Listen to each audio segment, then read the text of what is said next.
5 years ago, I carved out a little piece of independence, purchasing land on the outskirts of what many called a high-end community. But beneath its polished appearance lurked a Homeowners Association so power-hungry it could rival any dictatorship. My name is Ethan Caldwell, and from day one, I ensured my property stood beyond their reach. Every document, the deed, the plot map, the purchase agreement, was meticulously clear. Their rules didn't apply to me. I built a sleek, modern home, complete with a pristine backyard pool. It became my private retreat.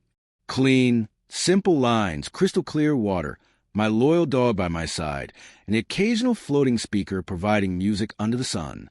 No association fees, no intrusive inspections, no absurd restrictions about what plants I could grow or what color my mailbox should be. I worked remotely, enjoyed cold drinks by the pool, and lived exactly how I wanted. Just a few blocks away sat the HOA's prize community pool, a chaotic scene of screaming children, frazzled parents, and overcrowded lounge chairs. Every time I walked my dog past it, I silently appreciated my own private oasis. I never had reason to step inside that mess. What I didn't realize back then was that the land beneath that pool wasn't actually owned by the HOA. It was leased from the same developer who had sold me my lot, a small but significant detail I'd overlooked, one that would soon become crucial. The real trouble began when the HOA appointed a new president, a woman named Miranda Hayes. She came in swinging, eager to flex her newfound authority. Her newsletters were filled with bold regulations, thinly veiled threats, and self-important rhetoric about maintaining neighborhood standards. She stalked the community with her tiny dog, snapping pictures of minor violations like an overzealous hall monitor. One afternoon, I caught her outside my fence, peering through the slats and photographing my backyard.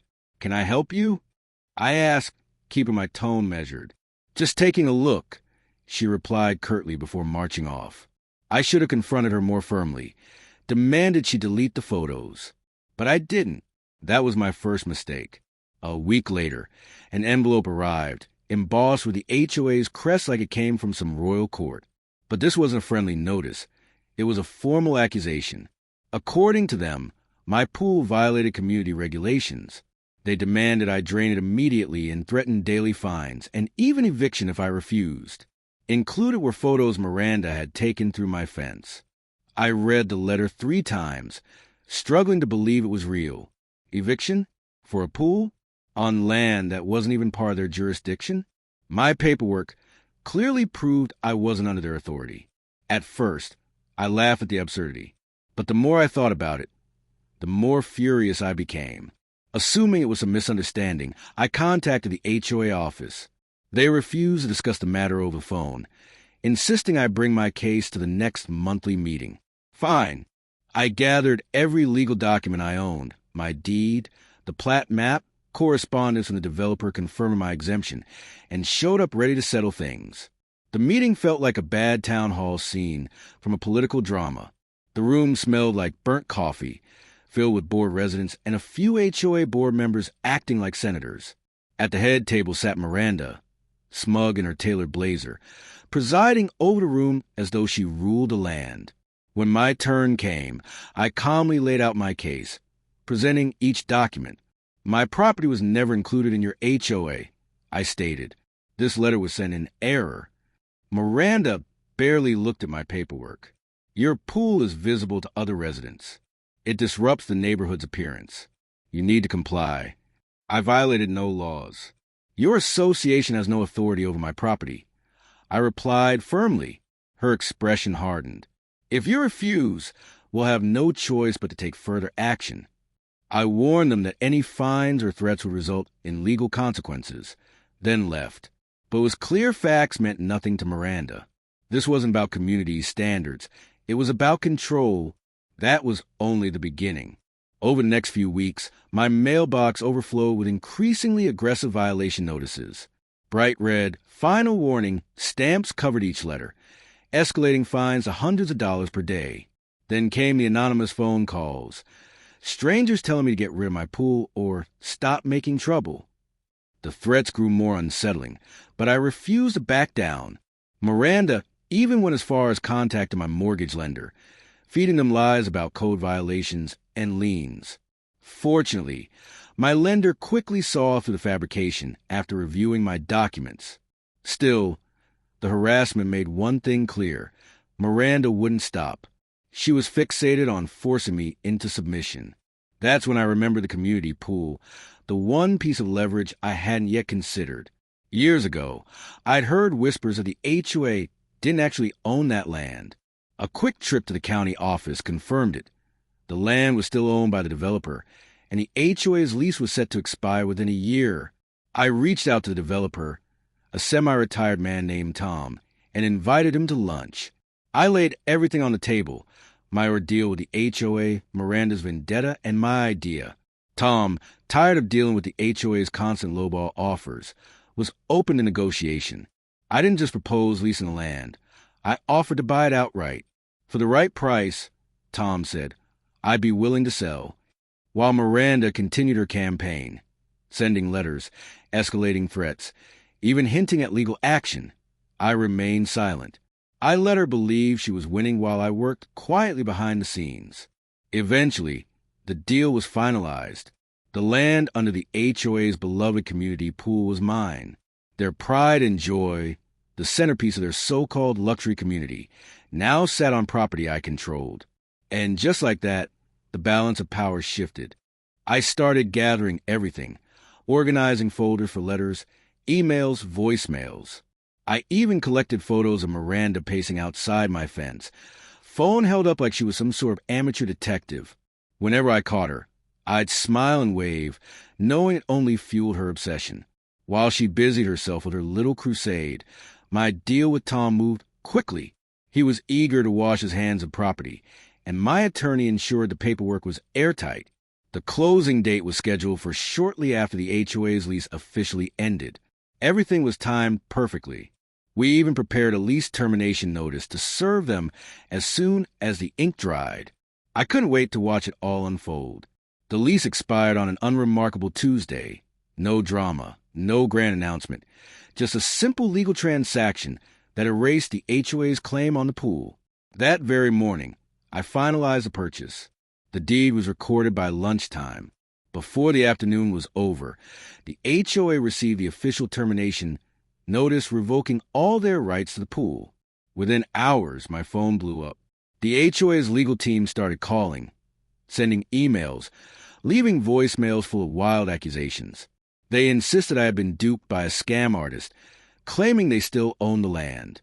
It was delusional. I let their messages pile up, listening to some for pure entertainment. To make my point crystal clear, I hired contractors to build a solid 6-foot privacy fence around the entire pool area. No trespassing signs were posted, and a keypad control gate was installed. The transformation was finished that evening. Miranda wasn't far behind. She stormed up to the newly fenced area, banging on the gate like a madwoman, demanding to speak to the property manager.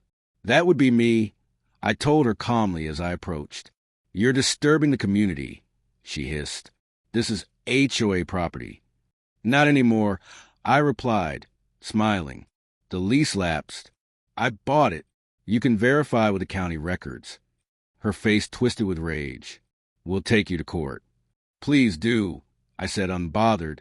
My lawyer is fully prepared. The aftermath was pure chaos.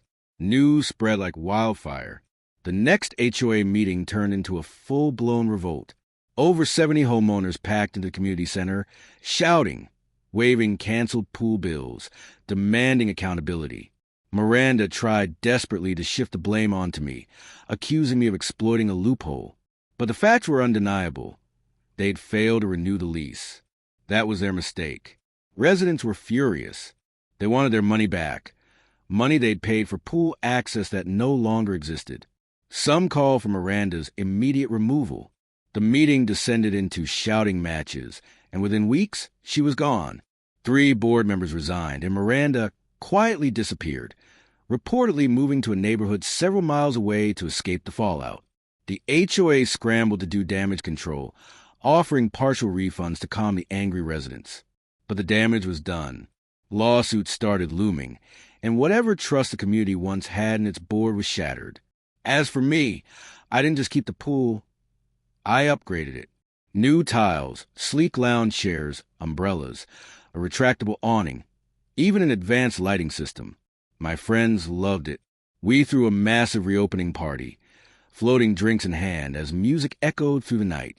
Some neighbors approached me afterward, asking if they could pay to use the pool, but I declined, not out of pettiness, but because running a public pool brought insurance liabilities and logistical headaches I simply didn't want. 6 months later, the HOA had the audacity to send me a formal letter proposing a lease agreement, hoping to rent the pool back for mutual benefit. I didn't even bother to respond. I had bought this home specifically to avoid their reach. They could have left me alone, but they didn't. And now, the one thing they valued most stood locked behind my fence, completely out of their control. Still, as I looked at my original backyard pool, the one that started this entire war, I couldn't help but wonder. It now sat mostly unused. Part of me considered draining it, maybe turning the space into a garden or something else entirely. It would be ironic, giving them exactly what they demanded in the beginning. Only now they had no say. I do feel sympathy for the residents who were caught in the middle. Many had moved here largely for the community pool. Families lost their summers. Children lost a place to play, and they were left paying for something that no longer existed. If the HOA had simply renewed their lease on time, none of this would have happened. But they didn't. I acted when they forced my hand. Was it harsh? Maybe. But sometimes you have to stand up when a bully refuses to back down. The HOA started a battle they never had the power to win. I just made sure to finish it.